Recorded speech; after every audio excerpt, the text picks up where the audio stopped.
Hey everybody, it's Heath from DoMyOwn.com. Today we want to talk about prepping your lawn and setting your lawn up for success when doing fall pre-emergent applications. So we want to make sure that our pre-emergent is down prior to the soil temperature reaching that 70-degree mark. The big thing is trying to stop winter weeds from coming in, like poa annua. Poa annua goes to seed at 70 degrees. And just keep in mind that a pre-emergent is there to stop weeds from germinating. So if those weeds have already germinated, it's too late. So it's very important that we put that pre-emergent down prior to those weeds coming up in the lawn. So when selecting a pre-emergent for your fall applications, make sure that it is labeled for your turf type first of all. And then second of all, make sure that it's labeled for the weeds that you're trying to stop. So with that being said, we need to make sure that we're applying that product at the proper amount. You need to make sure that you're calibrating your sprayer or your spreader to make sure that you're getting the proper amount of product down over your yard. We've got videos online showing you how to calibrate your sprayer or calibrate your spreader. You can click those how-to videos and see those references there. So one of the important things that you need to do prior to actually applying your pre-emergent is to make sure that you've removed all the lawn debris. Make sure that you've raked up any leaves or dead grass or anything like that prior to putting that pre-emergent down. We want to make sure that that pre-emergent reaches the soil and isn't trapped in thatch layers and that kind of thing. So when doing your fall pre-emergents, it's important to do a split application. A split application is going to give you longer control over those weeds rather than just doing one single application. Along with that, after you've done your first application, you want to follow up with your second pre-emergent application in about 4 to 8 weeks. Read the label. Some of them will tell you at least 6 weeks in between applications. So it's real important to read those labels and make sure that we know what we're doing. Now, if you've got a cool season turf and you need to do an aeration and overseeding, you do not want to apply a pre-emergent since the pre-emergents would stop those seeds from germinating. So for the cool season turf, let's say you just need to do a dethaching on your fescue lawn.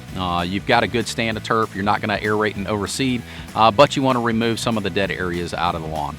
You can do that dethaching prior to actually applying your first pre-emergent application, or B, do it in between the two pre-emergent applications for the fall.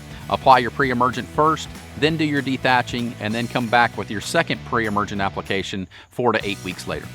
But in addition to that, if you have a cool season lawn and you don't need to do an aeration and overseeding for that, the fall being a good time to put down that pre-emergent. And we want to apply that pre-emergent prior to the soil temperatures reaching 70 degrees. Another factor is if you applied spring pre-emergents, how long is that pre-emergent lasting? You know, did you design it to wear off in August so that you could do an aeration and overseeding, but this year you don't need to do an aeration and overseeding because your yard looks good? Well, then August would be the time that you would want to put down that pre-emergent to stop those weeds from coming in. So in the fall, that's an important time to do a soil analysis. Important to make sure that we have the proper pH as well as nitrogen, phosphorus, and potassium to support the plant.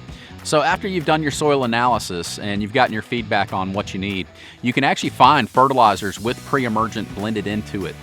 So if you have a cool season lawn that needs nitrogen, phosphorus, and potassium, you can find pre-emergents with those analysis in them.